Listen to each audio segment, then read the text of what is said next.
Assalamualaikum warahmatullahi wabarakatuh. Waalaikumsalam warahmatullahi wabarakatuh. Waalaikumsalam warahmatullahi wabarakatuh. Selamat sore buat semuanya teman-teman yang alhamdulillah sudah bisa hadir ya channel kali ini sore ini di Ngopi Sore bersama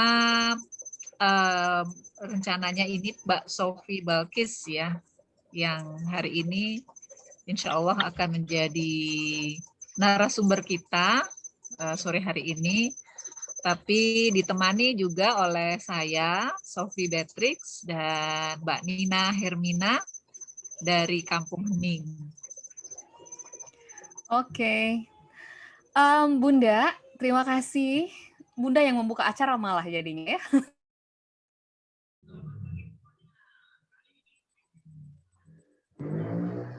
Ya, Mbak Nina. Halo Pak. Ada suara saya? Ada Mbak Nina. Ya. Ini saya mohon maaf ada sedikit trouble tadi dari audionya. Udah dicoba berkali-kali. Maksimalkan pakai laptop dulu ya. Kalau misalkan nanti trouble pakai handphone, mudah-mudahan tidak. Oke. Sore ini kita rencananya berbicara mengenai letting go, mekanisme pelepasan emosi ya, Bunda. Bersama Bunda Sofi Beatrix, founder dan CEO dari Kampung Hening, dan bersama Sofi Balkis. Nah, kalau beliau adalah seorang psikolog, juga seorang dosen di UIN Surabaya ya, Bun ya, betul? Dan kita masih menunggu kehadiran Ibu Sofi Balkis. Sambil menunggu Bunda, kita ngobrol-ngobrol dulu mungkin ya. Di antara. Terima kasih saya ucapkan dulu kepada Bapak Ibu semua. Saya mau sapa satu-satu siapa ya yang terlihat nih. Tadi Pak Saifullah begitu semangat katanya. Lagunya kok bikin ngantuk? Pak, itu lagu relaksasi, Pak. Emang bikin ngantuk ya. Apalagi di tempat saya ini, Mbak Nina. Oh iya. Ini di Kampung Hening. Oke. Jadi Pak, kalau mendengar musik itu Bapak ngantuk, wah ini Bapak harus ikutan program kita, Silent Mindful Listening. Mungkin ada yang ini Pak, yang perlu dibenahi gitu. Karena ada beberapa orang yang ketika sudah relaksasi, meditasi, kembali menjadi segar gitu ya. Nah, oke. Assalamualaikum. Siapa lagi ya? Yang saya lihat di sini ada Pak Dedi Suryadi, Ibu Siska Ferdiani yang terlihat oleh saya. Ada siapa lagi? Ibu Mas Darwin Syah dari Medan. Wow, ini rajin sekali Mas Darwin ini ya. Pak Luis, oke. Teman-teman untuk mengawali sore hari ini boleh di chat. Saya ingin tahu teman-teman hari ini dari mana saja. Teh Nelly, Assalamualaikum dari Bandung. Tuh, Teh Nelly ini teman saya. Waalaikumsalam Teh Nina. Cidahu katanya mau ke Cidahu. Insya Allah. Oke. Pengen banget. Silakan di chat sharing hari ini. Bapak dari mana? Dari Kutai Timur. Wah, jauh sekali dari Jakarta Timur. Nah, Kutai Timur, Jakarta Timur, dari Depok, Jogja. Dari mana lagi? Dari Medan tadi ya, dari Bandung, Bekasi, Bogor. Wow, Allah. Oke, mewakili ya dari Kuningan, Jakarta Timur, Banten. Wah, ini mewakili berarti hampir di semua provinsi di Indonesia. Cirebon, Karawang, wah insya Allah ya. Mataram, NTB, Masya Allah. Oke, terima kasih teman-teman yang sudah hadir, yang sudah menyempatkan hadir sore hari ini untuk kita mencari ilmu, kita berbagi ilmu dari Bunda Sofi Balkis dan Bunda Sofi Beatrix. Dan Mbak Nina juga.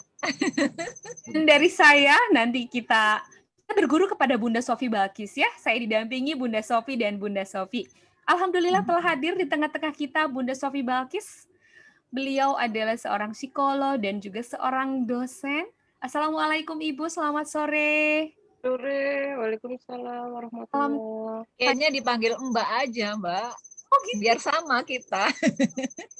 Ya. Saya pengennya kelihatan muda sendiri gitu ya. Bunda dan Bunda. Oke. Bunda Sofi, baik. Tadi sudah sapa-sapa Bu Sofi. Sore hari ini teman-teman kita dari seluruh Indonesia, Masya Allah, mau belajar mengenai letting go. Mekanisme pelepasan beban emosi. Nah, ini kalau saya buka sedikit ya teman-teman. Tentu dari kita semua pernah mengalami yang namanya ujian gitu ya, ujian atau mempunyai masalah gitu yang membuat emosi kita terkuras, energi kita terkuras dengan masalahnya apapun gitu. Ada yang mungkin ditinggal meninggal oleh pasangan, oleh anak, oleh orang tua, itu membuat kita menjadi berlama-lama sedih gitu seperti. Kemudian mungkin juga teman-teman mengalami pengalaman yang tidak menyenangkan di masa lalu, mengalami kekerasan verbal dari seseorang atau kekerasan fisik dari seseorang, atau mungkin yang nggak usah jauh-jauh sebetulnya yang sering kita tidak menyangka gitu ya mungkin karena beban kerja nih yang terlalu banyak, atau mungkin karena sekarang beban kerja yang kayaknya nggak ada jamnya gitu ya. Karena dengan pandemi ini kita semua belajar di rumah, sekolah di rumah, kerja di rumah, sehingga handphone setiap saat nyala. Dan itu juga bikin kita jadi burn out gitu, jadi lelah secara emosi. Nah, sore ini kita akan belajar bagaimana melepaskan beban emosi tadi agar kita tetap terus sehat. Karena ketika emosi ini sudah terus-terusan kita pendam, terusan kita pegang, berlama-lama untuk kurun waktu yang sangat lama, ini berbahaya bagi kesehatan fisik gitu ya. Baik, Bunda Sofkis, Mbak Nina, silahkan Bunda. Mungkin sekalian juga mau menambahkan, kalau tadi itu ada kaitannya sama manusia ya, sama orang kita itu ada beban-beban yang sifatnya mungkin pernah disakiti atau bermasalah. Ada juga yang dengan benda ya Mbak Nina. Jadi misalnya sekarang nih kondisinya lagi lumayan lah ya, karena pandemi kita agak sedikit mengencangkan ikat pinggang gitu ya. Benar. Jadi ada kalanya misalnya kita yang biasanya biasa ke mall belanja-belanja terus tiba-tiba nggak bisa belanja-belanja, itu ada juga loh yang nggak bisa move on atau kehilangan harta benda mungkin ya. Betul. Gitu ya, misalnya mungkin ada pemotongan gaji atau mungkin yang biasanya penghasilannya besar jadi kecil ya, itu juga sesuatu yang kayaknya kalau terkaitan dengan itu kayaknya ada hukum kemelekatan ya yang terkait dengan letting go itu. Nah ini mungkin juga jadi bahan pertanyaan nih mungkin dari sebagian orang, ada yang karena masalah dengan orang, tapi yang sebagian orang dengan harta bendanya gitu ya. Betul tadi ya, jadi karena melekat, merasa itu milik kita gitu ya, merasa pekerjaan ini milik kita ketika seharusnya ternyata harus terputus pekerjaannya, atau karena pandemi bisnisnya jadi hancur. Wah, ini juga banyak dirasakan oleh teman-teman kita di Indonesia. Nah, baik Bunda Sofi, dari fenomena yang tadi Bunda Sofi Beatrix sudah disampaikan, oleh saya disampaikan, bagaimana Bu dari sisi psikologi melihat fenomena ini? Dan saat ini juga kita memang banyak teman-teman kita yang mengalami kelelahan secara emosional. Silahkan, Ibu. Saya bisa share screen? Boleh, silakan. Oh, boleh. Bentar, teman host, Kampung Hening sudah dibuat host, Ibu Sofi. Sudah, Ibu, silakan.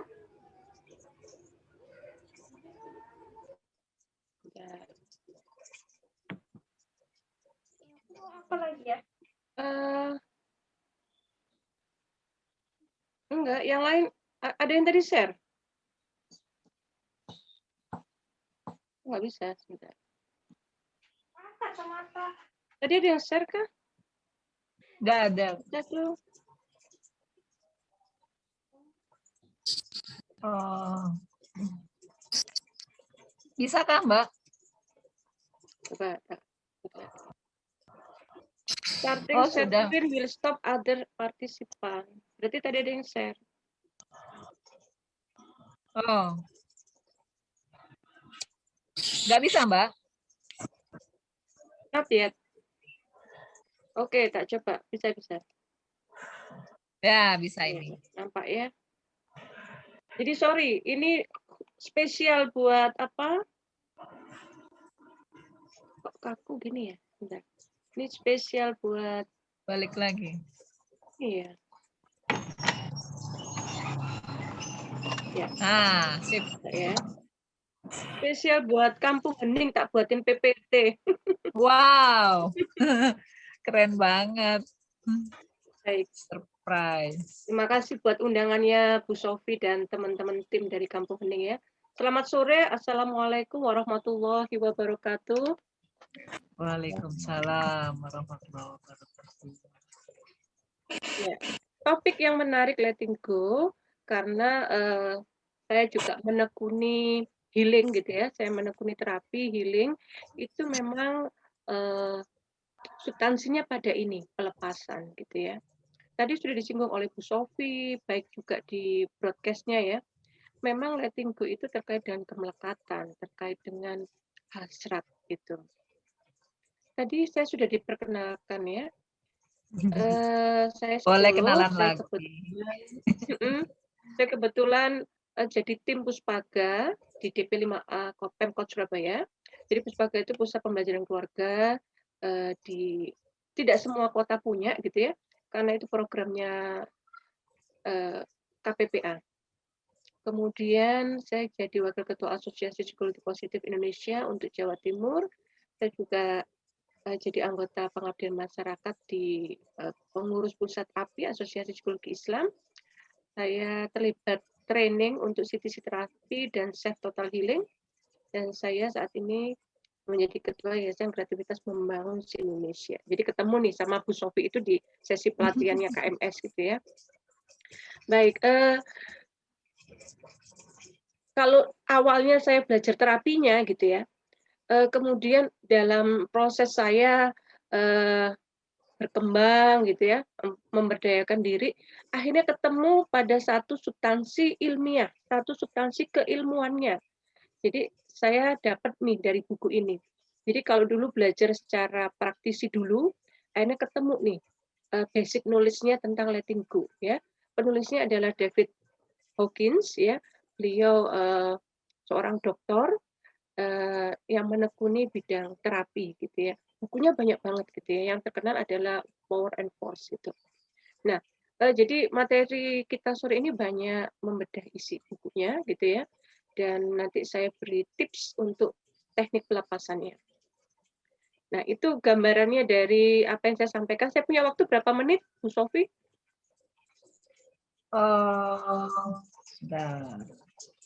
Mungkin 30 menit ya. Setelah itu mungkin sedikit tanya jawab, Mbak. Ya, terima kasih.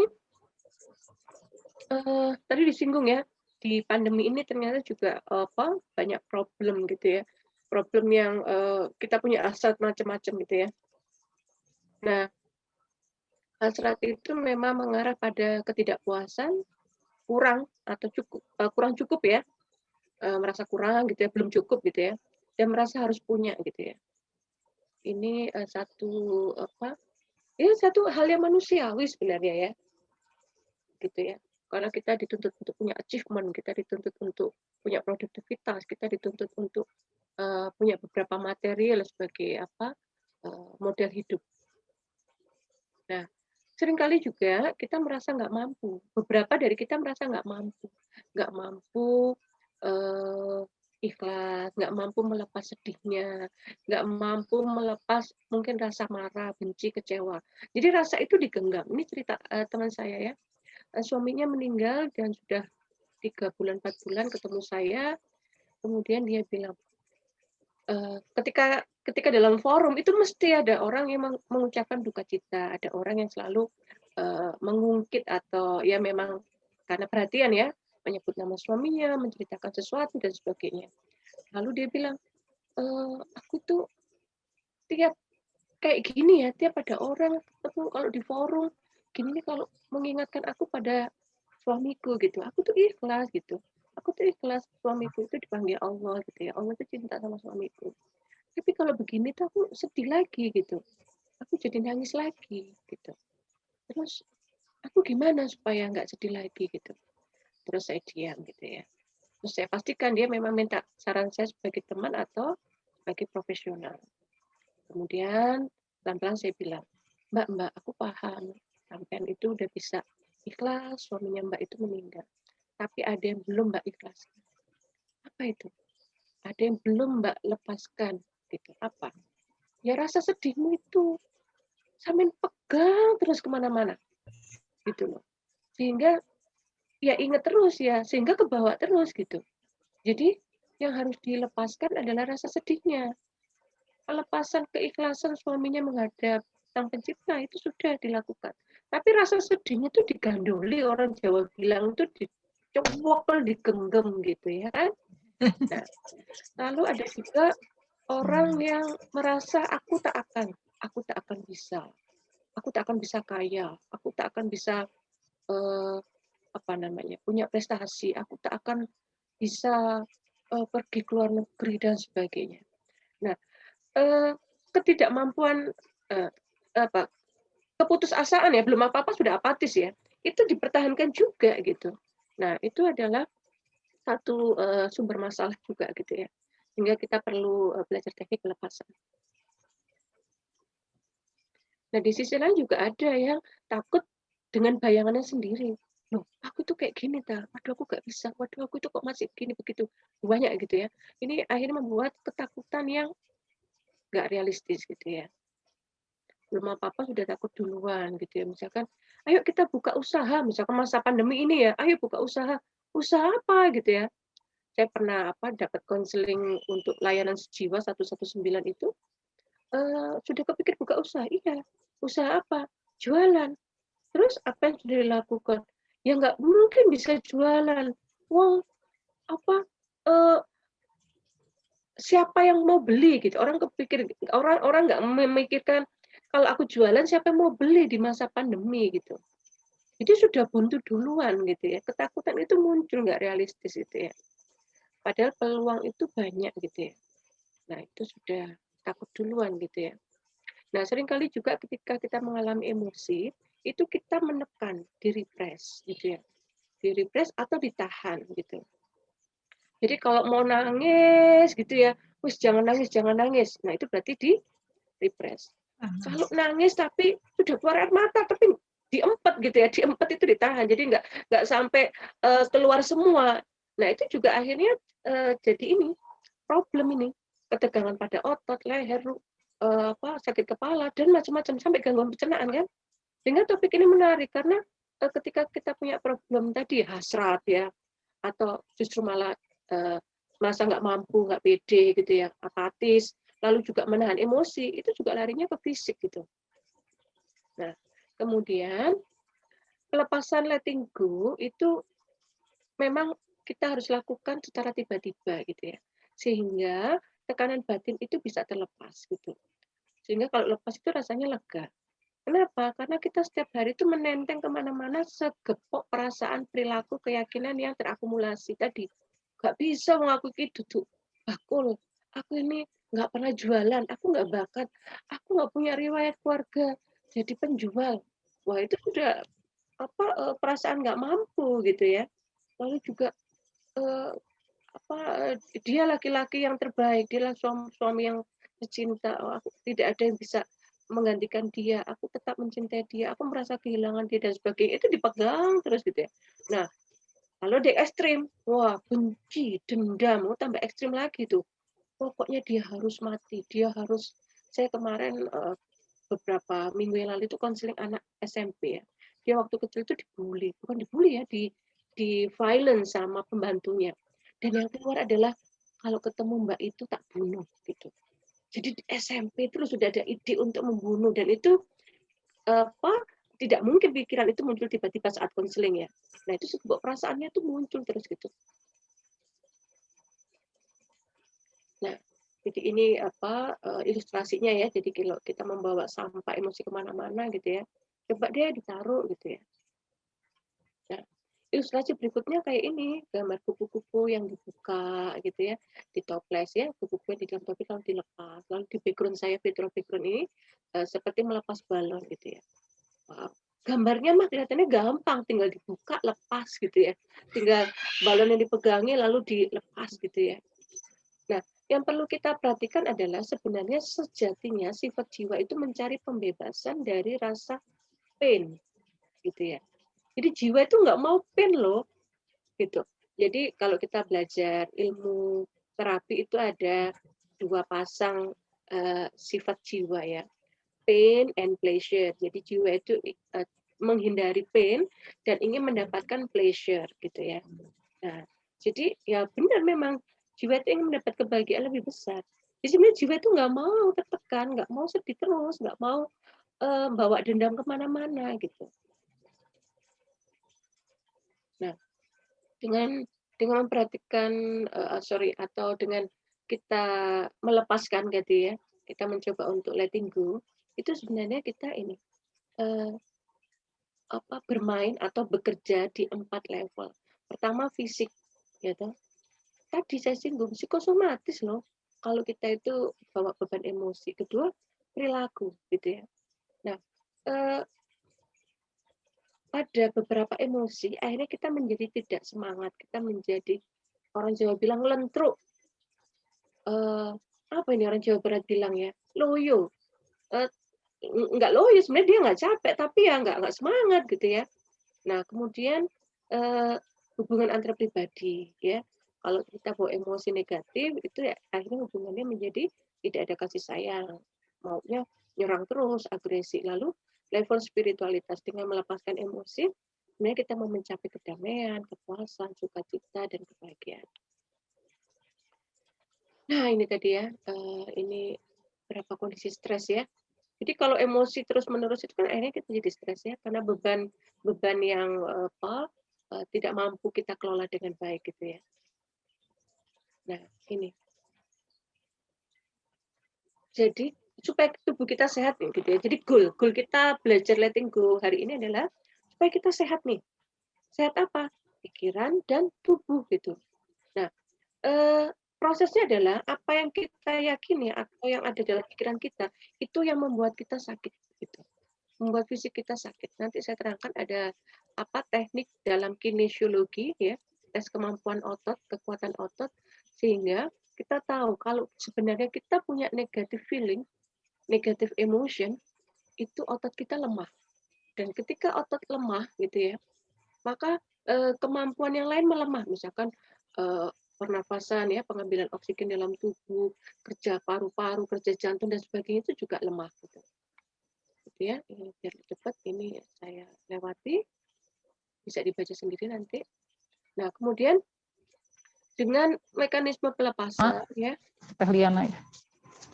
dengan mekanisme pelepasan ya, kita coba perhatikan apa sih pikiran kita yang negatif itu selama bertahun-tahun gitu ya. Ya mungkin belum bertahun-tahun ya, tapi ada juga loh yang sampai tadi ya, bayangkan anak SMP gitu ya, ketemu saya umur 13 atau 14, kejadian itu 5 atau 6 tahun gitu. Itu masih dibawa. Kemudian ini, jika Anda mampu melepaskan perasaan yang menyakitkan itu, ya, maka tiba-tiba pikiran lepas. Jadi ketika emosinya di-cleansing, emosinya dibersihkan dengan letting go, gitu ya, maka pikiran itu akan menjadi lebih positif juga atau lebih clean gitu ya. Nah, tesnya itu 2 jari ya. Jadi dalam sesi pelatihan kinesiologi yang saya pernah ikuti, itu tes 2 jari dan itu lebih baik orang lain ya. Jadi tangan kita kiri pegang pundak teman kita gitu ya. Lalu tangan kirinya teman itu suruh maju ke depan gitu ya. Maju ke depan. Saya itu belum nemu fotonya soalnya, tapi di internet ada ya kalau teman-teman cari touch for health gitu ya, kinesiologi gitu ya. Jadi dipegang nih, pegang teman, terus tangan kita gitu, tangan kita 2 jari gini, itu di lengannya dia, di lengannya teman kita yang punggung gini gitu ya. Punggung ini. Nah, gitu ya. Sekitar posisinya itu 45 derajat gitu ya. Nah, terus minta dia membayangkan satu kejadian yang tidak enak gitu. Entah dimarahi orang tua, entah dimarahi bos, entah kehilangan tadinya sedih, nggak bisa piknik gitu ya misalkan. Nah, itu suruh membayangkan dan mengingat lagi kejadian, kemudian memunculkan perasaan negatif itu. Dan ternyata ketika kita tekan ya, sebelumnya kita bilang, kalau saya tekan tanganmu, kamu tahan ya gitu. Nah, ketika dia membayangkan negatif feeling, ketika ditekan itu gampang. gitu. Nah, fakta kedua, ketika dia membayangkan sesuatu yang indah, yang membahagiakan, coba bayangkan situasi yang pernah membuat kamu bahagia. Gitu. Oh, piknik sama orang tua, oh dulu dapat hadiah, dan sebagainya gitu ya. Itu ketika ditekan, dia lebih kuat untuk menahannya. Nah, itu bukti bahwa sebenarnya tubuh itu melemah ketika kita merasakan sesuatu yang negatif, gitu ya. Respon tubuh itu juga bekerja ketika kita merasakan sesuatu yang negatif, gitu ya. Jadi kita perlu berani melepaskan, kita perlu punya kesadaran hubungan kita dengan orang lain tadi kok terkait dengan benci, dendam atau marah, dan kita perlu memberdayakan diri. Nah, sehingga letting go itu akan membantu memecahkan masalah, pertumbuhan emosi dan kebebasan batin. Nah, ini salah satu tokoh ya, Grilla Violetti mengatakan dengan cara berpasrah ya, itu sebenarnya kita mencoba menata pikiran dan memori. Ya, tadi sudah saya singgung ya. Sehingga ketika emosinya cleansing ya, emosinya bersih, dilepaskan gitu ya. Ya gampangannya itu dirilis gitu ya, dirilis, dilepas gitu ya. Maka nanti akan timbul ide kreatif spontan gitu. Akan ada muncul satu insight ya, kalau di psikologi itu namanya insight gitu. Orang awam bilang dapat hikmah, dapat hidayah, dapat wangsit gitu ya. Tiba-tiba dapat ide gitu ya. Oh iya ya, ternyata bisa jualan online. Oh iya, ternyata bisa pakai WA. Oh iya gitu ya. Oh iya-nya itu adalah insight gitu ya. Nah, maka mekanisme pelepasan itu fokus pada perasaan itu dulu, lalu abaikan semua pikiran biar emosinya keluar gitu ya. Tadi ilustrasinya seperti ini, balon ini ya. Bayangkan kita pegang satu balon, kita pegang balonnya atau talinya gitu ya. Kita pegang, kemudian kita bayangkan perasaan yang nggak enak tadi ya, situasi yang nggak enak, lalu muncul perasaan nggak enak gitu ya. Ketika perasaan itu keluar gitu ya, itu jangan ditahan gitu, jangan ditahan dan jangan ditekan gitu. Biarkan itu keluar, abaikan semua pikiran yang lain yang terkait dengan itu, fokus di situ saja, lalu coba dilepas. Balonnya dilepas gitu ya. Kalau biar cepat jadi sepul gitu ya. Gitu ya. Nah, itu salah satu bisa membantu untuk melepaskan emosi gitu.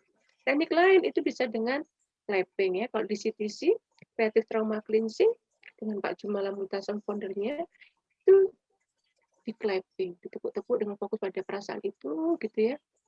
Nah, tepuknya harus bersilang. Jadi kalau tangan kiri tepuknya di rahang kanan. Kalau tangan kanan tepuknya di rahang kiri gitu. Nah, itu sambil fokus gitu. Nah, itu ada penjelasan ilmiahnya itu ya, tapi tidak di forum ini ya. Ada penjelasan ilmiahnya, memang di rahang itu nanti terkait dengan satu nyebutnya ya, satu saraf gitu ya, nanti terkait dengan amigdala, dan nanti di situ ada proses untuk pengatasian atau penanganan emosinya gitu ya. Itu di sini stimulasinya di rahang. Nah, kalau teknik lain SAFE ya, kalau di SAFE itu ada satu belum saya tulis di slide ini ya. Di SAFE itu ada satu proses namanya setup gitu ya. Nah, dalam proses setup itu berarti ada kalimat yang itu merupakan ya katakan afirmasi ya, itu kalimat starting gitu untuk kita melakukan healing. Yaitu ada kata-kata saya ikhlas menerima perasaan kecewa ini, atau saya ikhlas saya merasa sedih kehilangan pasangan saya. Gitu. Jadi pertama ada kata ikhlas, yang kedua pasrah. Saya ikhlas menerima perasaan ini, saya ikhlas hadirnya perasaan ini, saya ikhlas kondisi ini membuat saya merasa bla bla bla, dan saya pasrahkan. Nah, saya pasrahkan berarti saya relakan. Saya pasrahkan, saya relakan ini padamu Tuhan. Kalau di SAFE itu kan ada spiritual ya. Jadi di situ rasa ikhlas dan rasa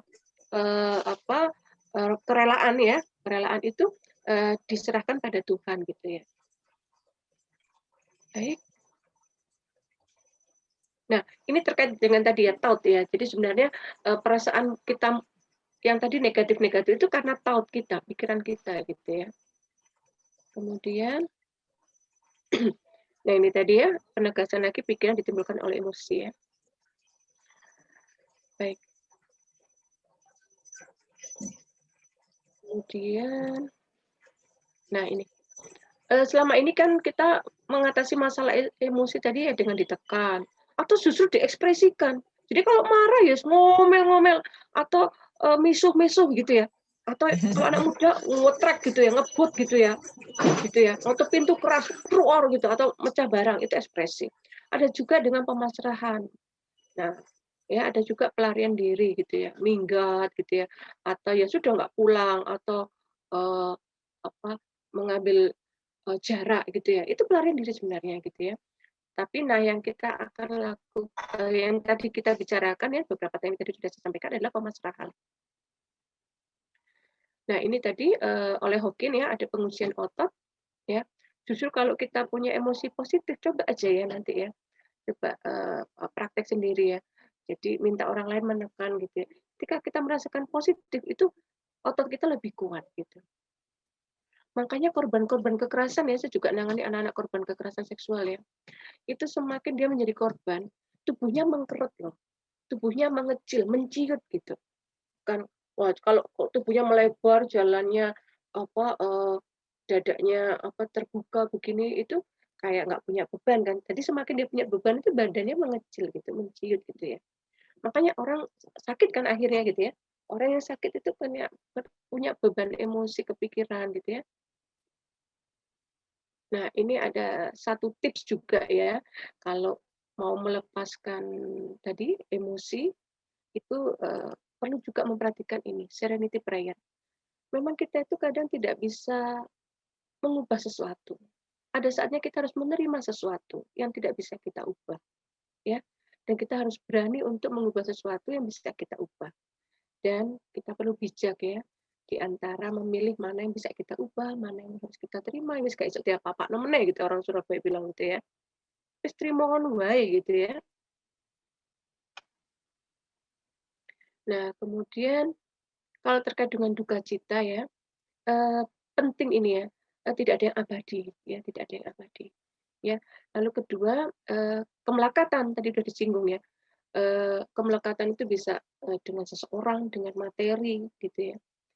Kemudian dengan jabatan juga bisa status ya. Lalu tujuan pelepasan adalah melemahkan program tersebut sehingga tidak lagi menyetir hidup kita. Jadi kadang kita, mohon maaf ya, mungkin ada yang punya kasus sama gitu, tapi semoga nggak ada di forum ini. Ada orang yang kepikiran terus pasangannya, nanti dia setia nggak ya? Nggak keluar kota gimana ya? Kalau dia ketemu dengan rekan kerjanya lawan jenis gimana? Bla kepikiran gitu ya. Nah, itu ini menyetir hidup kita gitu. Kita taut ya, pikiran kita kayak begitu-begitu, perasaan kita kan gundah, gelisah, akhirnya cemburu dan sebagainya gitu ya. Atau tadi jabatan. Waduh, gimana nih ya jabatanku berteruskan. Aku sebenarnya nggak enak hati tapi harus begini gitu ya, kasus-kasus korupsi gitu ya. Itu sebenarnya dia pasti punya hati kecil yang diabaikan gitu ya. Nah, ini hidupnya tersetir tadi karena material-material, status-status, wah harus bisa ke luar negeri tuh itu ya yang menteri-menteri itu ya belanja ke luar negeri dengan sekian juta lalu pamer apa apa itu kendaraan mewah gitu ya. Nah, itu juga material begitu menyetir hidup kita gitu ya. Mana kuahnya? Lebih luas gitu ya, lebih luas lagi bisa datang kita. Toge.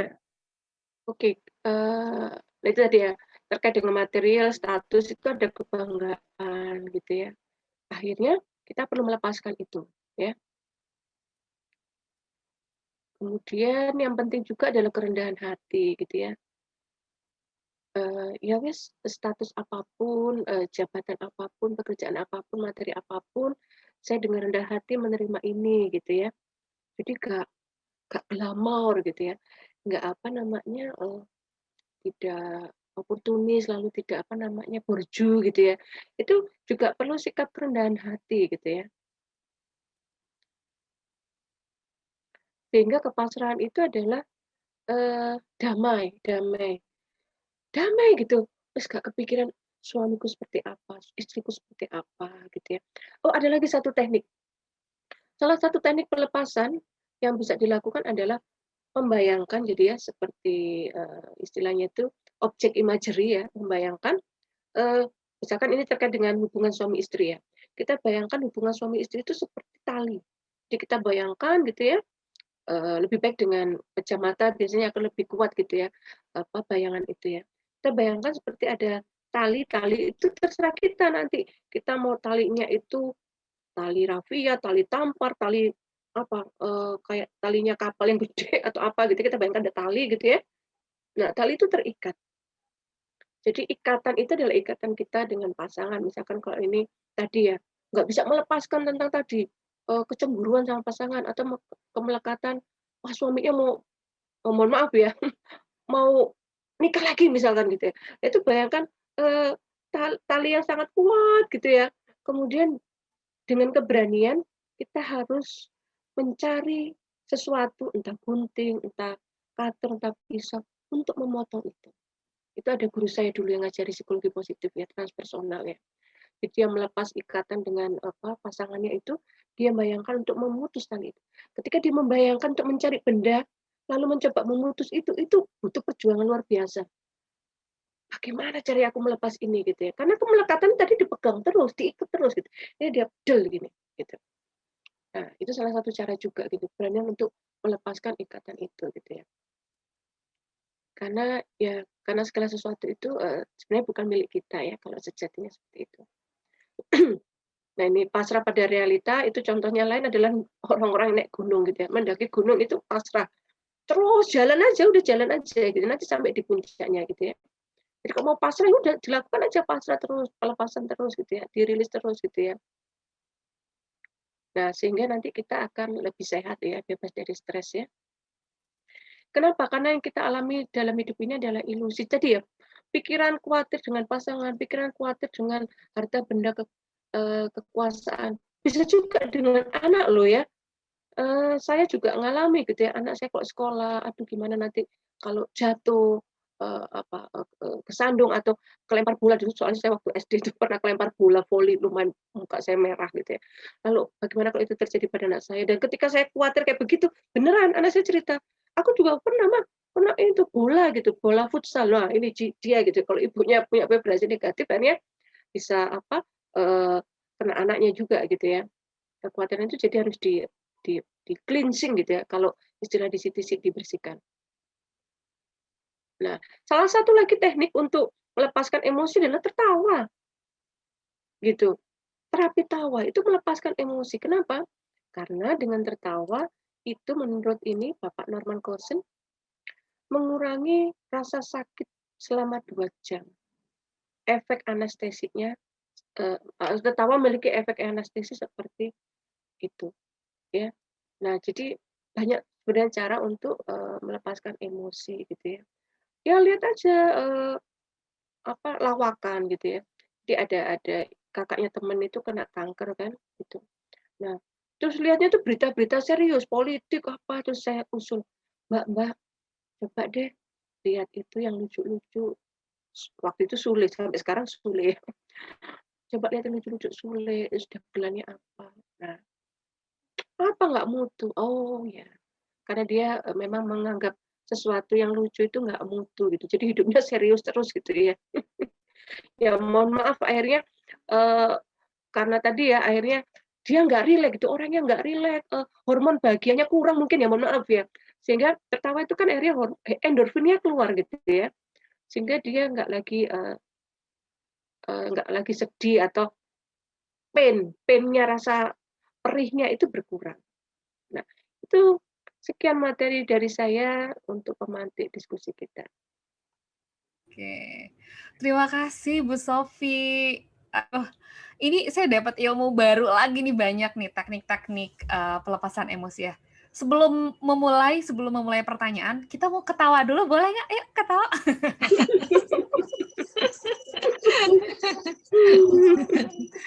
Bu ya. Tadi aku habis nonton itu stand up comedy Mbak Nina sepanjang perjalanan ke sini. Jadi macet pun nggak kerasa ya Bun ya, bahagia. Iya. Oke. Terima kasih Bu Sofi, ini menarik sekali ya. Teman-teman sambil menunggu saya ngobrol-ngobrol sama Bu Sofi, boleh kalau ada yang mau bertanya silahkan. Materinya tak share di chat ya. Udah tak ganti PDF ini. Ini ada yang raise hand, kita boleh angkat? Boleh. Ibu Umi Rahayu, silakan untuk unmute sendiri. Silakan Bu Umi, mau bertanya apa? Ya, bismillahirrahmanirrahim. Assalamualaikum warahmatullahi wabarakatuh. Waalaikumsalam warahmatullahi wabarakatuh. Bu Sofi, ketemu lagi ya. Saya peserta KMS, Bu. Mau nanya, berkaitan dengan pikiran negatif ini, biasanya kan memang pikiran negatif itu lahir dari emosi negatif gitu. Kasus yang kemudian sering saya jumpai ketika berhadapan dengan orang-orang yang memiliki emosi negatif dan juga pikiran negatif itu pada saat dia meledak-ledak gitu ya. Kemudian dia minta aku tuh harus gimana gitu. Nah, pada saat itu dia itu kalau misalkan dikasih insight itu cenderung mutung gitu, Bu. Cenderung mutung, jadi kayak terjadi penolakan gitu loh, Bu. Ada penolakan bahwa aku itu kayak gini sebenarnya udah baik gitu. Dia merasa benar sendiri, dia merasa bahwa responnya itu udah yang paling benar gitu kan. Padahal sebenarnya ada yang salah dengan emosinya. Cuma menolak untuk dinasihatin seperti itu. Nah, sebenarnya untuk menyikapi sikap yang tepat ketika berhadapan dengan seseorang yang begitu seperti apa? Terima kasih Bu Sofi. Terima kasih Mbak Nina kesempatannya. Assalamualaikum warahmatullahi wabarakatuh. Waalaikumsalam. Mungkin langsung dijawab ya, Bu ya? Biar nggak lupa ya. Ya, ketemu lagi Mbak Umi. Baik, jadi gini, kalau ngomong letting go itu tidak bisa dengan masuk ke ranah logika, tidak bisa masuk ke ranah rasionalitas gitu. Karena kita mau healing, kita mau menyembuhkan orang gitu ya, maka kita perlu masuk ke ruang batin gitu ya. Nah, di Kampung Hening ini ada teknik mindful gitu ya. Besok di forum saya juga ada mindful ya yang minggu itu. Nah, di Kampung Hening sendiri ada sesi pelatihan itu ya. Kalau besok kita lebih short ya, lebih short untuk mindful gitu. Nah, jadi kita memang nggak bisa dinasehati, betul. Nasihat itu kan ranahnya ranah kognitif gitu, logika, rasional. Orang-orang yang perlu penyadaran tadi itu perlu berproses, istilah kalau dalam kami di level kesadaran adalah transenden. Nah, kita membantu untuk proses transenden. Nah, membantu proses transenden itu kalau tahapannya memang mindful dulu. Kita ajak dia untuk menyapa dirinya, kita ajak hening, ini namanya Kampung Hening. Kita ajak dia hening, bisa dengan pause, kita kasih lagu, kita jeda dengan instrumen gitu ya. Nah, jadi nggak bisa pakai logika. Nah, kalau dia sudah mindful, dia sudah bisa menyapa dirinya, dia tahu ini problem yang harus dia healing, harus dia sembuhkan, atau ini problem yang harus dia temukan solusinya gitu ya. Nah, itu perlu belajar memang teknik kayak begitu ya. Tapi minimal kita latih diri kita sendiri dulu. Jadi kalau kita healing gitu, coba yang paling penting adalah dia mau berubah loh ya, dia mau sembuh. Dia mau sembuh, dia mau berubah gitu. Aku mau hidupku lebih baik, aku nggak mau kepikiran terus. Kenapa kepikiran? Soalnya perasaanku jadi nggak enak kalau kepikiran gitu. Atau kebalikannya, aku nggak mau gerundel terus. Kenapa? Karena ini pikiranku negatif gitu ya. Maka bantu dia untuk rileks dulu gitu ya. Oke, tenang dulu. Kalau di beberapa ustadz gitu ya, kiai gitu ya, guru spiritual saya juga itu pakai zikir gitu ya, pakai wirid. Jadi kalau ketemu itu mesti oke, bisa jadah gitu ya, wudhu habis sholat, di situ kita ada proses wiritan, zikir gitu ya. Itu juga proses mindful, menyapa diri, menyapa batin, baru bisa tadi masuk ke proses melepas, wes ikhlas no gitu kan, ikhlas gitu ya, ikhlas lepaskan, udah wis ikhlas, rela pasrah gitu ya. Gitu. Jadi bukan menasihati dia untuk jangan marah, jangan dendam, nggak boleh begini, nggak boleh gitu, bukan. Tapi kita membantu dia untuk melepaskan emosi itu, gitu. Dan itu harus dicoba, harus dipraktekkan, nggak bisa cuma kayak begini ya, nggak cuma saya ceritain gitu ya. tapi itu dilakukan sampai akhirnya dia menemukan satu tadi insight. Dan itu enggak sekali ya, karena itu dia proses mendapatkan hidayah atau mendapatkan ilham ya, itu ada peran Allah di situ gitu ya. Dan kita membantu dia untuk menyapa batinnya gitu. Nah, keheningan itu yang membantu dia untuk heal gitu. Ketika dia sudah melampaui proses itu, aku mau melepaskan bebanku. Aku biarkan ini lepas, letting go gitu. Gitu ya Mbak Umi ya. Oke, terima Iya. kasih Bu Sofi. Umi sudah Konfirmasi lagi berarti kalau misalkan kita nasihati dengan menggunakan logika itu sebaiknya dihindari ya Bu ya. Ada proses yang mungkin terlompat gitu. Iya, gini ya, teknik terapi itu banyak gitu. Teknik terapi itu banyak, monggo pakai cara apapun. Tapi kalau di letting go itu memang masuk dulu ke sesi untuk mindful atau katakan dia menyapa dirinya dulu. Gitu. Supaya dia mengenali sebenarnya problemku itu apa yang mau saya ubah, apa yang mau saya perbaiki. Saya mau diri saya lebih berdaya apa yang mau saya tingkatkan. Itu dulu. Teknik lain boleh ya. Boleh, teknik lain boleh, tapi kalau di letting go itu kita harus mengajak dia untuk melepaskan emosinya dengan apa? Nggak pakai debat, nggak pakai logika. Tapi benar-benar dirimu mau melepaskan itu. Gitu. Oke, terima kasih. Terima kasih Bu Sofi. Bu, sebelum kita beranjak ke pertanyaan berikutnya yang raise hand, mungkin saya bisa sampaikan dulu pertanyaan melalui chat ya, Bu?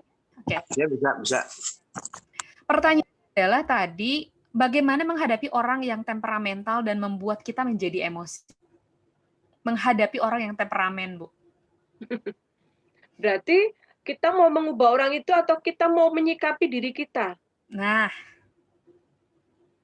gitu ya. Jadi kita kan nggak bisa mengubah orang ya. Kita itu nggak bisa mengubah orang. Bahkan hadisnya kan begitu ya. Tidak akan bisa mengubah ketika dia tidak mau berubah gitu kan. Ketika tidak ada niat gitu untuk berubah gitu. Maka sebenarnya yang kita bisa antisipasi adalah sikap kita. Kita yang perlu membuat strategi untuk menyikapi orang yang kayak begitu gitu. Nah, berarti kan kita jangan terpancing emosi, jangan terhijack istilahnya ya. Jadi kalau ada orang emosian, nah anak emosian, pasangan emosian, atau bos kita emosian gitu ya. Saya juga barusan dapat klien itu yang dia pegawai baru dan dikerjain betul sama pimpinannya itu. Menurut saya dikerjain, tapi dia enggak. Memang dia marahan, Bu. Saya enggak pernah benar, saya sholat terus, bla bla bla itu selama seminggu gitu. Nah, terus akhirnya beberapa teknik saya berikan, salah satunya itu ya, kamu ikhlas, terus kamu kamu menenangkan dirimu gitu. Kamu jangan sampai terhijack. Apa yang bisa kamu lakukan supaya kamu nggak terhijack? Nah, itu akhirnya dia menemukan caranya sendiri gitu ya. Nah, jadi begitu. Jangan terpengaruh pada emosi orang lain ya, jangan terpancing. Oke. Berikutnya.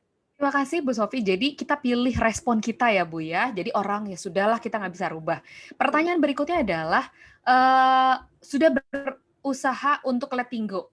Pas ketemu orang yang menyakiti kita lagi gitu, muncul lagi. Gimana mempertahankan emosi positif? Pertanyaan. Oke, sudah letting go tapi belum cleansing kan, belum bersih kan? Ya udah lakukan terus. Oke, jadi itu kalau mau pakai scaling ya, kalau dalam teknik SAFe atau CTC atau teknik ilmu lain ya, teknik terapi lain ya, itu pakai scaling, pakai skala. Jadi misalkan kalau mengingat kejadian itu, perasaan kita muncul itu levelnya dari 0 sampai 10 berapa, gitu ya. Okay. Nah, kemudian setelah letting go sekitar 10 menit, 15 menit, bahkan sampai setengah jam, 1 jam biarin gitu ya. Okay. Banyak teknik letting go ya, termasuk Ho'oponopono, banyak ya. Nah, ketika kita sudah melepas tadi, sudah melepas gitu ya, melepas emosinya gitu ya. Udah jangan mikirkan yang lain, cuma fokus pada perasaan-perasaan itu mau dilepas. Nah, kemudian sudah cukup ya energi kita, rasanya sudah cukup, atau kalau kita jadi terapi itu, yang kayak ini udah cukup ini gitu ya. Nah, maka kita harus break dulu. Breaknya itu bisa minum, bisa ke kamar mandi, bisa kasih snack gitu ya atau apa gitu ya, break dulu ya, sama kayak kalau pelatihan ada breaknya 15 menit gitu ya. Ini nggak breaknya sebentar aja. 5 menit, 3 menit gitu ya. Nah, kemudian baru, nah sekarang kamu tadi apa? Tadi niatnya mau melepas apa? Perasaan apa? Kecewa atau marah atau sedih. Oke. Sekarang kalau ada kejadian itu, perasaanmu berapa? Kalau kalau apa ya misalkan nggak suka sama orang gitu, kasih fotonya. Lihat orang ini. Biasa tuh. Nah, biasanya kita ada perubahan. Biasa tuh. Aneh ya, padahal tadi aku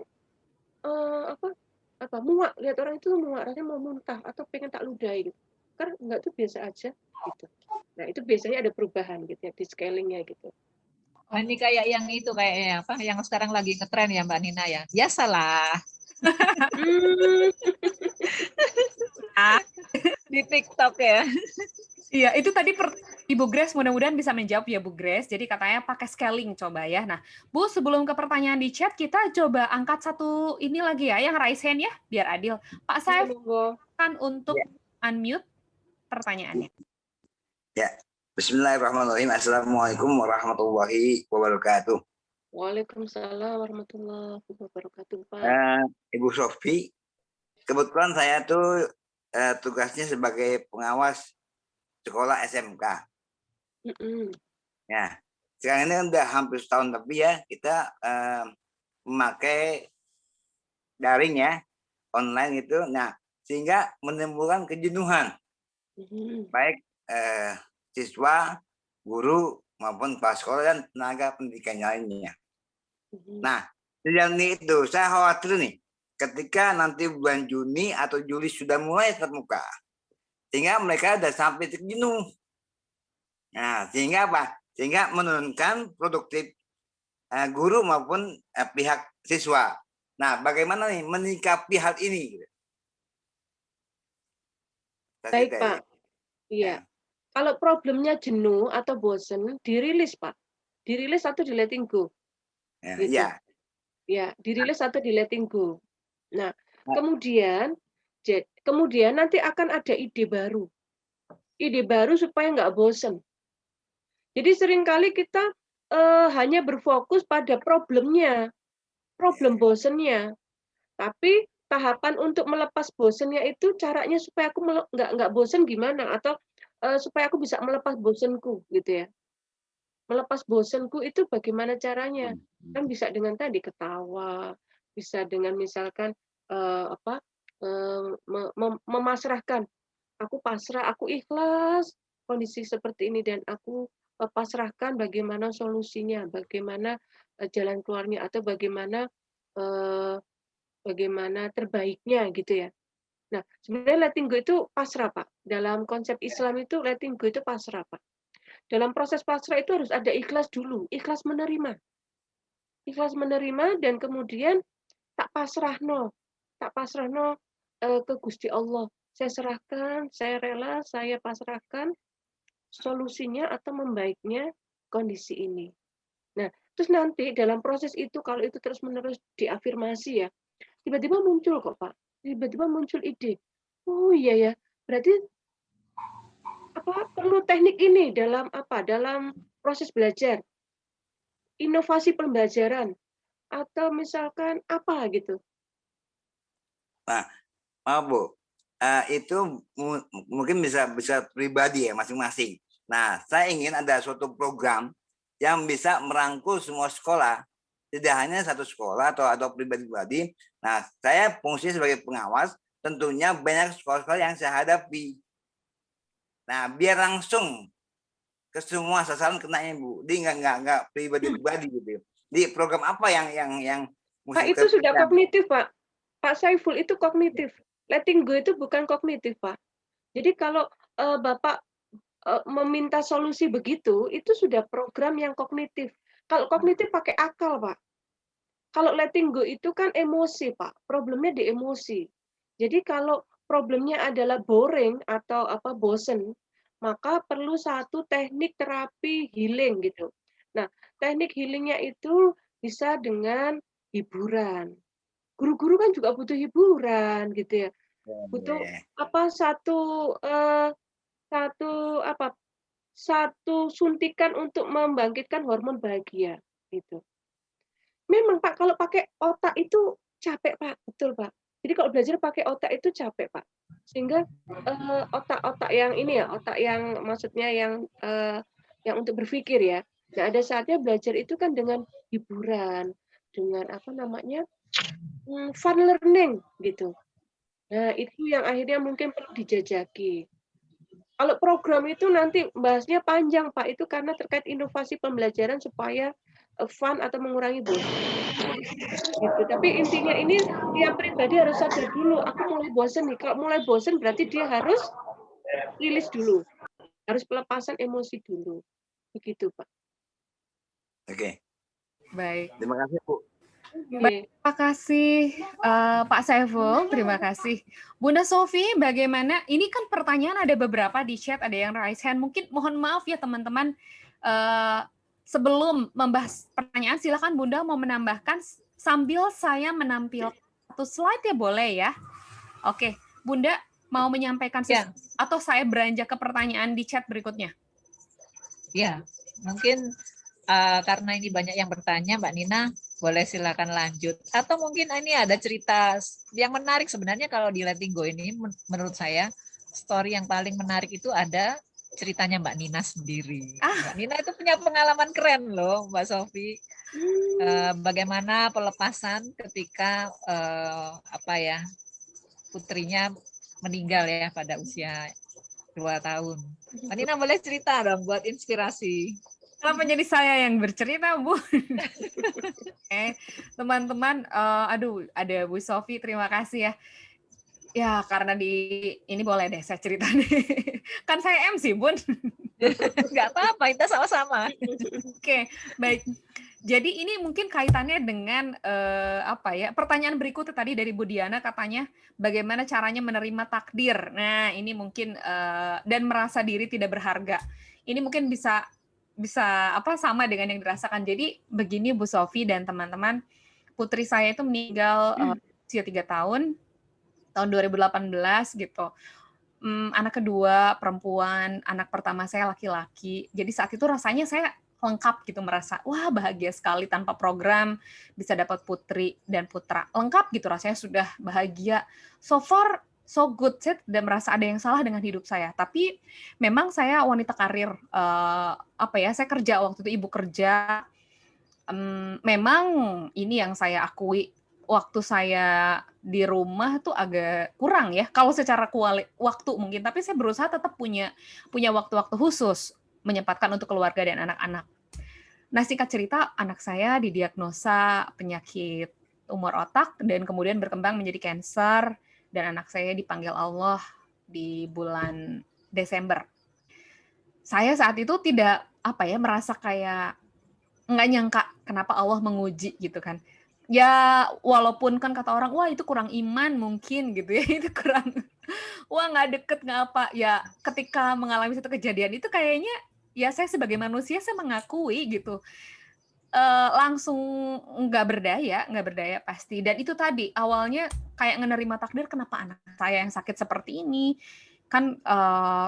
Kalau bertanya ke dokter, saya sudah ke berbagai rumah sakit, sudah dioperasi, sudah di segala macam, pokoknya pengobatan sudah maksimal, tapi kembali takdir Allah yang lebih kuat ya, memang sudah takdir deh hidupnya hanya 3 tahun menemani saya di dunia gitu.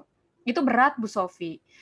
Saya sampai kayak depresi gitu, nggak bisa kemana-mana di luar, di kamar. Hanya saya pernah ada satu waktu tuh kayak rambut gerundel ke bawah gitu, kayak gitu, cuman ngelamun, kayak nggak terima kenapa anak saya yang ngalamin kayak gini, nggak terima takdir gitu, kenapa anak saya yang dipanggil gitu, kenapa nggak siapa, saya sudah rasanya gitu ya, ini sombong banget saya saat itu. Rasanya saya udah sholat, udah berdoa, udah ibadah, udah soleh gitu rasanya tuh ya, ternyata itu sombong banget, ternyata nggak ada apa-apanya gitu dibanding di mata Allah tuh, aduh enggak gitu. Itu kayak bertanya why terus. Tapi akhirnya itu tadi saya, kan yang mengalami saya tuh perjalanan ini tuh kan ada beberapa nih teman-teman di komunitas cancer itu, ada beberapa juga yang putra-putrinya tuh memang yang sama-sama meninggal juga. Saya mengamati gitu. Nah, ini perbedaannya. Kalau saya saat itu memilih untuk menerima rasa. Jadi ketika saya marah tuh dalam arti memang nggak harus teriak-teriak ya. saya marah, saya bilang, saya marah sama dokter ini, saya marah sama pengobatan kayak gini. Saat itu saya tidak berdaya, cuma nurut sama dokter. Kemudian saya marah dengan keadaan, saya terima gitu. Terus setiap ada satu momen saya harus kembali ke rumah sakit tersebut gitu ya, mengurusi beberapa hal. Itu rasanya udah lemes duluan, Bu. Otot saya tuh udah lemes, sakit perut segala macam awalnya. Tapi saya harus menyelesaikan itu. Jalan gitu kan. Terus akhirnya yang masuk mobil tuh udah kayak lemes-lemes banget. Tadinya disetirin sama suami. Kemudian karena memang belum selesai, karena kan waktu itu jauh tempatnya yang anak saya meninggal itu di Siloam Karawaci gitu. Jadi dari Jakarta Selatan lumayan.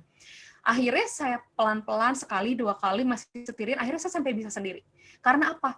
Saya memilih untuk menghadapi gitu. Jadi letting go-nya saya dengan ibaratnya gini, seperti kalau saya berjalan itu maju, ada panah-panah membuat luka di tubuh saya menjadi berdarah-darah. Mungkin sebagian orang ada yang memilih jalan pulang untuk muter kembali gitu, ada yang untuk memakai tameng atau apa. Saya memilih untuk menerima, memeluk rasa sakit itu, menerima yes saya I'm not okay, saya sakit, saya sedih.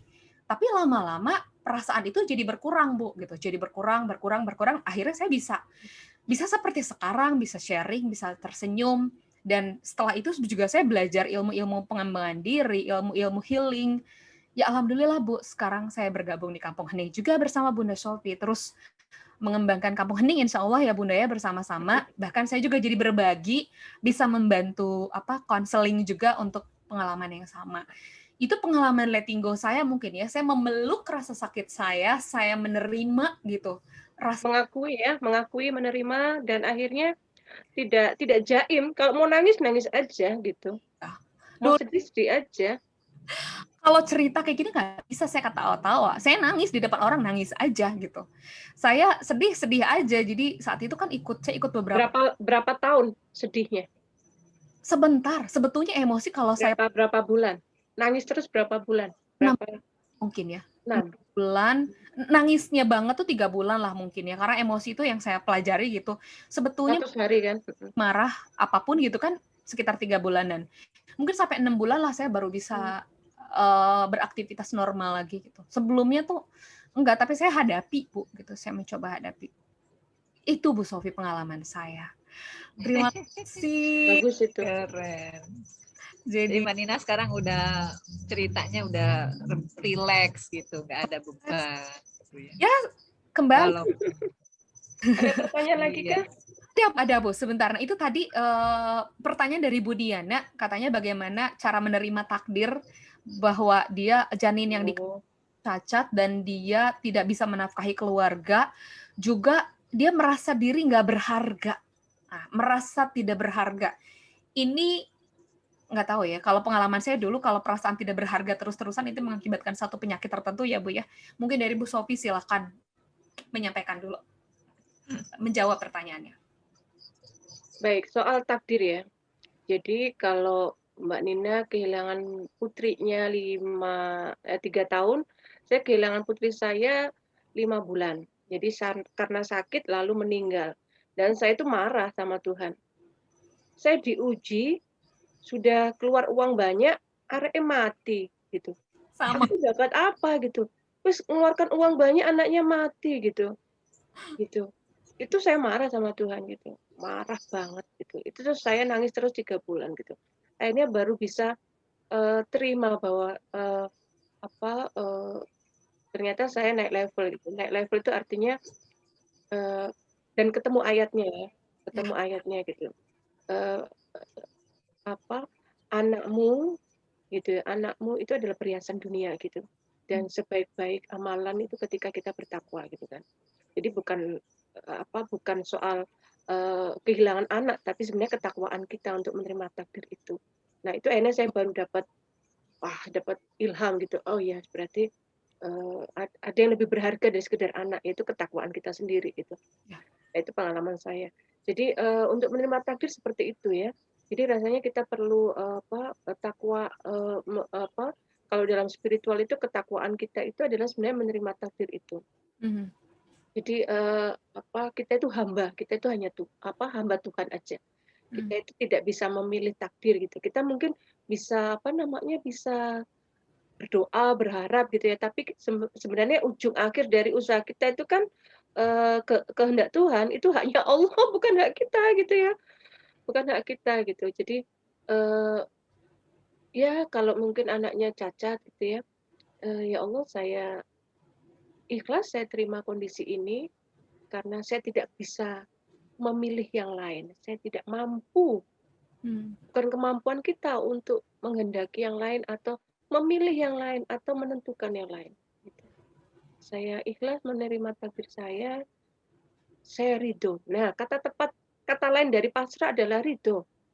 Raditu billahi robba wa bil islami dina wa bin nabiyyi rasulullah. Nah, jadi kita itu perlu ridho. Ya Allah, saya ridho Engkau Tuhanku, berarti saya terima takdirmu gitu. Saya ridho Islam agamaku yang menuntun saya untuk menerima hal baik dan hal buruk yang terjadi pada hidup saya gitu. Jadi adem ini rasanya ya kalau kita pasrah benar. nggak bisa lagi mau apa lagi gitu. Surrender. Nggak bisa gitu. Kecuali kita bisa mengubah sesuatu yang kalau memang tadi ya kita nggak bisa gitu. Ada saatnya kita tuh nggak bisa sama sekali. Ada saatnya kita bisa mengubah. Misalkan kalau kita jadi direktur gitu, kita jadi pimpinan. Wah, acara ini jam 4. Jangan tak ganti jam 6 loh. Kita bisa. Ya. Tapi ada saatnya kita itu benar-benar cuma manusia gitu, nggak bisa berbuat lain gitu, nggak bisa memilih yang lain gitu, nggak bisa gitu. Betul Bu Sofi. Dan justru biasanya gini Mbak Sofi, kalau kita sudah pasrah itu justru nambah dikasih. Keajaiban akan datang. Betul. Ini kalau saya ibaratkan kayak cerita gini. Nggak? Cerita yang membooster semangat untuk pasrah nggak apa? Gini, sebenarnya sederhana ini, sederhana dan sering kita alami. Ya, misalnya gini nih, pernah nggak cari kacamata, dicari kemana-mana kacamata nggak ketemu, sampai aduh ya Allah ini padahal mau pergi, tapi kacamata ini tiba-tiba hilang gitu aja nggak gimana gitu kan. Terus pas kita udah capek, udah deh pasrah gitu udah. Gitu kan udah nggak taunya ada di depan mata. Itu kan sederhana gitu, hal yang sederhana yang mungkin seringkali kita alami. Kalau mungkin di bukunya Letting Go-nya Dr. David ya, Dr. Heskin itu juga menceritakan hal yang seperti ini. Jadi artinya ketika kita udah pasrah, justru sama Allah tuh dikasih, justru keajaiban itu datang. Gitu. Betul. Itu yang tadi belum saya singgung ya. Jadi ditanya David Hawkins, salah satunya ada orang itu yang lama kerja nggak keterima-terima. Akhirnya dia pasrah. Wis pasrah ya Allah, wis karepmu gitu ya. Karepmu. Ternyata besok ditelepon ya. Iya. Telepon dipanggil. Saya juga gitu, kemarin pasrah ya Allah pengeluaran banyak gitu ya. Saatnya bayar ini, bayar itu gitu ya. Wis pasrah ya Allah, aku butuh untuk bayar sekolahku gitu ya. Tiba-tiba selesai berapa hari ada telepon minta psikotes gitu. Alhamdulillah gitu ya. Udah pasrah aja nggak bisa lagi gitu loh. Kita cuma pasrah gitu ya. Penghambaan kita pada fungsi kita sebagai makhluk itu kayak begitu. Iya, betul. Bu Sofi, mengenai saya punya pengalaman lu tentang pasrah Bu. Iya, monggo. Gimana Pak? Nah, saya di usia 27 itu kena kanker otak. Oh ya Karim. Sehat. Ya. Saya selama 3 tahun tuh berobat terus. Setiap hari itu minum obat 3 kali sehari selama 3 tahun. Akhirnya saya pasrah dulu. Ya terserah mau mati lah. Pokoknya yang bilang saya makan semua, minum air nggak boleh, saya minum air, makan nggak boleh, saya makan aja siapa saja. Tapi dalam kepasrahan saya berpikir saya itu punya ilmu tapi nggak bisa menyampaikan. Saya itu punya sesuatu yang saya berikan ke siswa itu tapi nggak mampu saya berikan. Nah, saya punya darah aja. Nah, semenjak itu saya donor darah. Alhamdulillah, saya sampai sekarang donor darah. Sehingga itu sembuh, Bu. Alhamdulillah, Pak. Iya, sembuh. Tanpa dioperasi, Bu. Alhamdulillah seperti sekarang ini, tanpa dioperasi. Bahkan Keren, saya keren. pernah gawatnya gini, Bu. Pernah gawatnya saya seperti orang ya gila lah gitu ya. Misalnya gini, misalkan saya bertemu dengan kawan, ya, bertemu dengan kawan. Saya tahu bahwa saya tuh tersenyum, ketawa di depan kawan tuh nggak baik ya, nggak baik. Tapi itu nggak bisa saya lepaskan, ketawain dirinya. Jadi kayak stres gitu, kayak stres gitu. Jadi saya tahu nih, misalkan makan ini kurang sehat deh, kotor gitu ya misalkan. Tapi saya nggak bisa menghindari itu makanan tuh. Saya makan aja. Gitu. Letting go. Nah, akhirnya saya udah jenuh selama 3 tahun, nggak sembuh-sembuh, nama gawatnya. Nah, semenjak itu saya jalan. Nah, saya jalan sampai ketemu di Jogja itu ada saudara. Nah, kemudian saya dono tuh agak mendingan. Kemudian saya baca suatu buku hadiah Nobel tentang enzim Gilman. Nah, dari situ mulai saya klik di setiap persendian ya. Setiap persendian saya, alhamdulillah saya sembuh, Bu. Sampai sekarang sembuh. Yang buat sembuh, iya, sembuh. Alhamdulillah itu. Itulah Ya, itu yang rahmat Allah itu, Pak. Ya, keajaiban yang datang ya setelah pasrah. Terima kasih Pak Saifullah. Masya Allah. Berini ya apa? Ternyata keren-keren pesertanya nih ya. Termasuk pembicaranya ini. Kasusnya ini. Iya, betul-betul sekali. Saya pun alhamdulillah kan dari pasrah tadi mungkin ya saya juga baru belajar pasrah itu kenapa sih nggak saat pengobatan, tapi ya sudah lah ya, itu udah takdir kembali gitu. Kan usia saya udah nggak muda tuh ya saat itu. Alhamdulillah saya 6 bulan berikutnya tuh hamil lagi, Bu. Alhamdulillah, jadi sekarang saya ada anak lagi ketiga dan baru 1 tahun putranya. Alhamdulillah saya bilang ya saya ngerasa ya udahlah, mau dikasih lagi alhamdulillah, enggak juga enggak gitu ya. Sudah gitu, alhamdulillah bisa hamil lagi di usia yang enggak muda. Yang kata dokter, ini udah beresiko tinggi gitu. Bu, ada pertanyaan lagi masih mau dijawab boleh ya? Boleh, satu aja. Ya, ini tadi di chat bagaimana menghadapi anak remaja yang melakukan self harming katanya karena ayahnya menikah lagi jadi dia tidak terima. Dan satu lagi mungkin ya sekalian, ini second trauma seperti dari Pak Ajun dari Jakarta. Dia tuh sering dengar cerita dari teman-teman curhat, tapi malah dia yang jadi ngerasa gitu, jadi nangis ikut iba seperti itu. Ini 2 pertanyaan yang berbeda, tapi mungkin Bu Sofi bisa menyampaikan. Dan untuk teman-teman yang lain, mohon terima kasih, mungkin ditutup dulu pertanyaannya ya. Siap untuk menjawab pertanyaan. Baik, antusias kalau temanya itu memang sangat personal ya, karena memang problem emosi itu kan human being banget ya, personal banget. Soal self harm, kalau kita itu orang luar ya, bukan pelaku, maka mau nggak mau kita harus mendatangi dia gitu, mendatangi dia. Orang self harm itu kan dia tidak punya mekanisme untuk mencari jalan keluar gitu. Jadi lebih baik ketika aku kecewa, ketika aku marah, ya diriku sendiri yang kulukai gitu ya. Ya itu sebenarnya kan self harm itu kan tidak muncul cuma sekali ya. Jadi itu sudah pasti berapa tahun terjadi gitu ya. Sekali 2 kali nggak mungkin baru ketahuan gitu. Nah kalau kita bukan pelaku maka kita harus menolong dia ya. Kita bantu dia untuk sharing feeling gitu ya. Dia butuh untuk menceritakan dulu perasaannya dia. Apa sih yang kamu rasakan? Sedih, kesepian, macam-macam, dia dengerin dulu gitu ya. Jadi bantuan psikologi apa sih yang bisa kita berikan ya. Bantuan psikologi itu tidak harus psikolog yang memberikan ya, tapi pertolongan psikologi awal bantuan psikologi awal yang kita bisa berikan adalah kita dengarkan apa yang jadi unek-uneknya gitu ya, lalu kekecewaannya dan sebagainya. Bahkan kalau dia butuh orang dipeluk, berikan jasa peluk gitu ya. Kamu pengen ada yang meluk kamu atau kamu pengen bersandar, silakan gitu ya.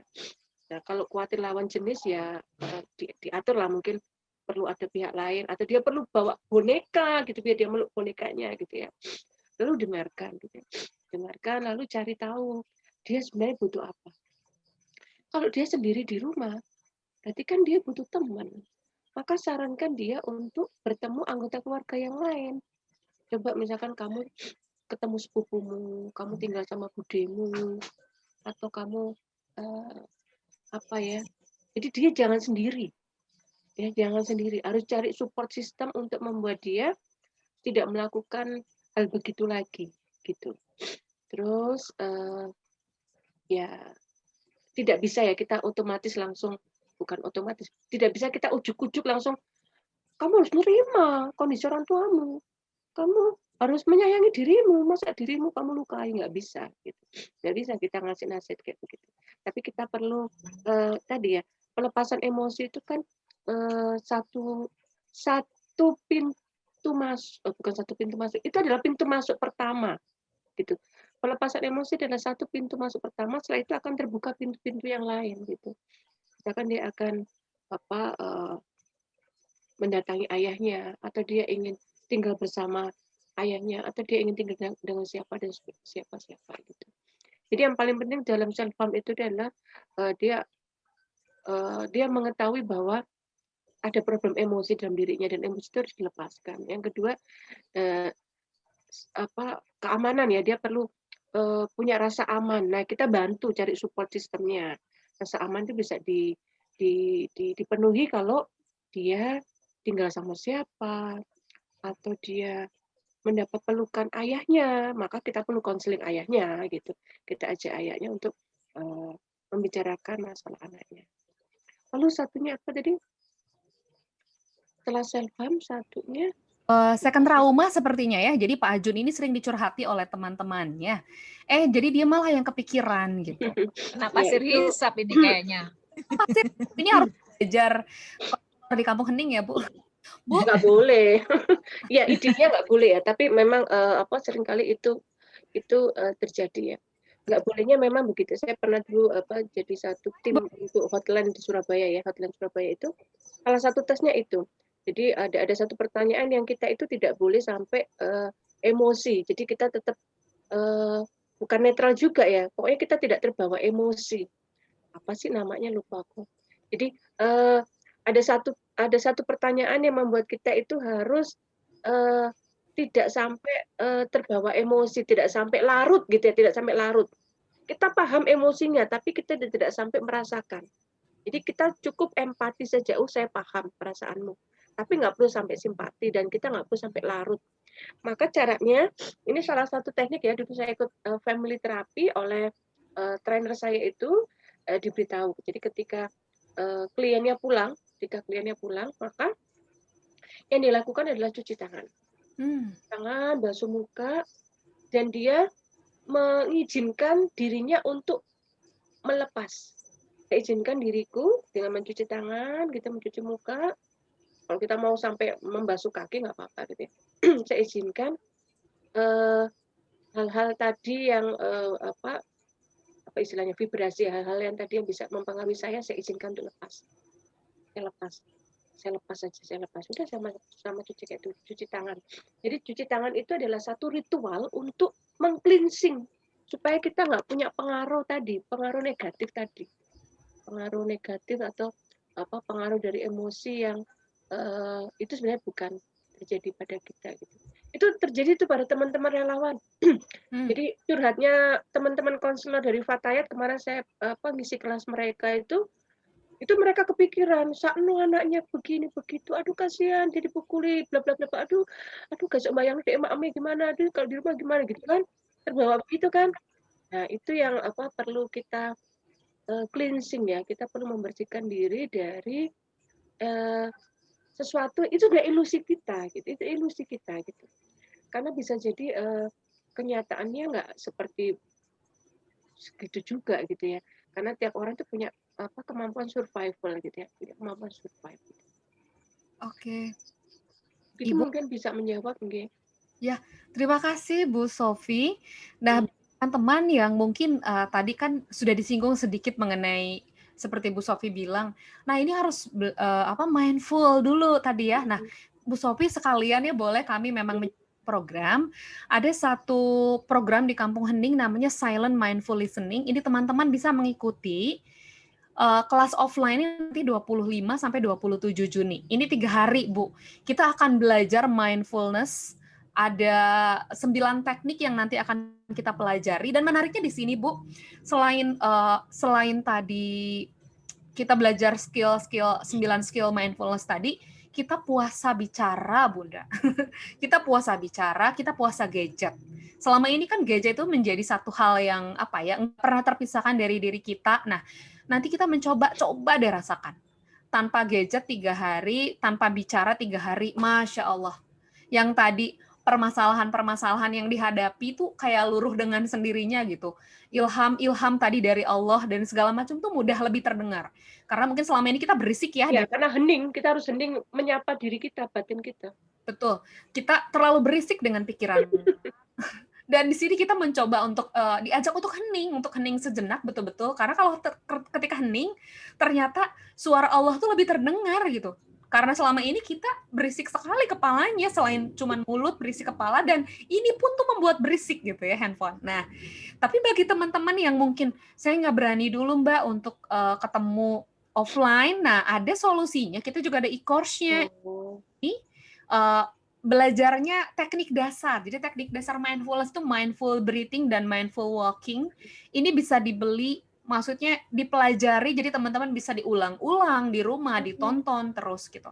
Silakan menghubungi. Itu Bu Sofi sekalian ya.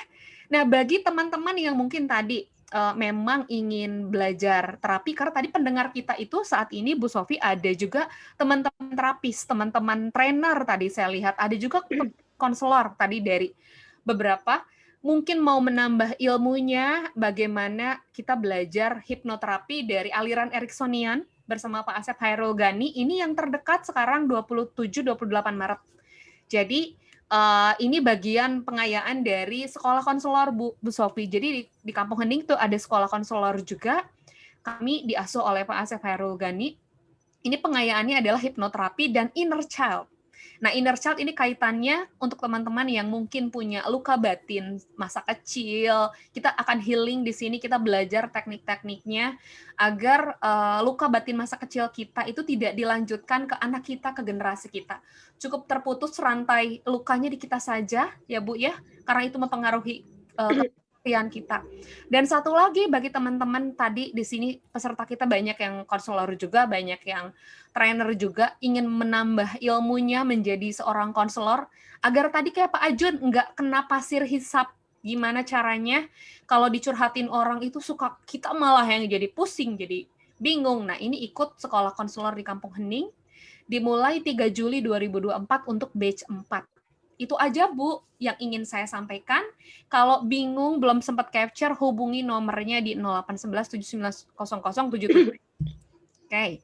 Itu dari saya sharingnya. Nah, kembali sekarang ke tema kita, Ibu. Ini kan sepertinya nampaknya sore. Bu Sofi di Surabaya, Bunda Sofi di Sukabumi, saya di Jakarta, dan tadi ada beberapa teman, Bu sudah masuk maghrib di sini. Iya. Kita tidak bisa berlama-lama. Kita langsung ke closing statement mungkin dari Bu Sofi mengenai materi hari ini, mengenai letting go, pelepasan emosi yang tadi tekniknya banyak sudah kita dapatkan. Silahkan Bu Sofi, sebelum Bunda Sofi. Silahkan. Apa ya? Dalam pemasrahan diri itu butuh keberanian untuk mengakui dan menerima perasaan yang menjadi beban. Nah, kemudian dengan melepaskannya itu perlu satu tujuan dulu, untuk menjadi lebih baik, untuk pertumbuhan emosi lebih baik, untuk memiliki satu relasi lebih baik, dan yang ketiga untuk lebih bahagia. Gitu. Oke. Terima kasih Bu Sofi. Dari Bunda Sofi, silahkan. Iya. Ya, kalau saya mungkin mengibaratkan kehidupan ini kayak kita itu lagi masak gitu ya. Sebagai ibu-ibu. Masak itu ada bahan, ada bumbu-bumbunya gitu ya. Ada medianya juga, panci atau wajan gitu ya. Nah,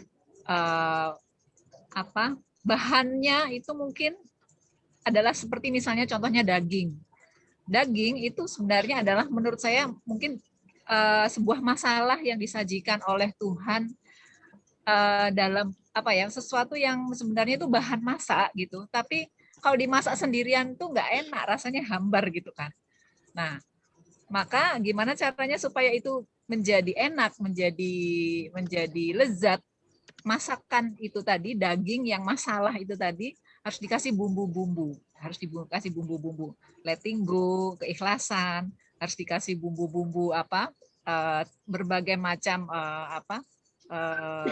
teori-teori untuk healing itu ya, cara-cara untuk healing, untuk melepaskan, untuk membuat kita jadi rilis, membuat kita jadi happy, itu bumbu-bumbunya yang harus dimasukkan sehingga masakan itu jadi enak gitu, nikmat untuk disantap ya. Jadi buat saya masalah itu adalah justru bahan makanan yang paling enak, yang paling bagus, yang itu siap menjadi santapan yang lezat kalau dikasih bumbu-bumbu yang benar gitu, yang pas gitu. Oke. Itu mungkin. Mbak Nina. Seperti bahan masakan agar terhidang menjadi enak gitu ya. Jadi ujian-ujian hidup kita. Baik, teman-teman, terima kasih yang sudah hadir hari ini. Kita foto dulu bersama ya. Mohon maaf sekali kalau yang tadi ada raise hand, ada yang bertanya belum sempat terjawab, inginnya dijawab semua. Tapi karena waktu juga yang membatasi kita, sebelum terima kasih banyak Bu Sofi. Semua Mbak Sofi. dengan satu apa ya? Saya lagi seneng banget ini. Saya dapat dari TikTok, siapa? Ada seseorang yang menyampaikan, saya juga lupa siapa. Ini sebagai penutup ya sebelum kita ini kita foto dulu deh, boleh? Mas Luki dari tim Kampung Hening, silahkan untuk difoto. Saya ingin teman-teman Kampung Hening ini tuh seperti ini logonya Kampung Hening. Gimana ya? Seperti ini ya. Silahkan, mari kita berfoto bersama dulu. Terima kasih untuk yang sudah hadir hari ini, menyempatkan waktunya untuk berbagi ilmu. Kita tidak tahu di slide berapa ya, tahan dulu. 1, 2, 3, oke, halaman pertama mungkin. 1, 2, 3, halaman kedua. 1, 2, 3, halaman ketiga. Oke, dan teman-teman saya ingin tutup dengan satu quote menarik. Jadi, Tuhan nggak pernah janji kalau Tuhan nggak pernah janji kalau bunga selalu mekar. Dan Tuhan nggak pernah janji kalau mentari sinar. Tapi Tuhan memberikan pelangi di setiap senyum, di setiap air mata, pelajaran di setiap cobaan, dan jawaban di setiap doa. Itu saja dari saya Nina Hermine dari Kampung Hening, Bunda Sofi Beatrix dari Kampung Hening, dan Bunda Sofi Balkis. Terima kasih, dan teman-teman. Terima kasih Mbak Nina, terima kasih Bu Sofi. Terima kasih kesempatannya, berkah buat semua. Semoga bisa dipraktekkan ya. Amin. Amin. Jenif, Assalamualaikum. Waalaikumsalam warahmatullahi wabarakatuh. Salam warahmatullahi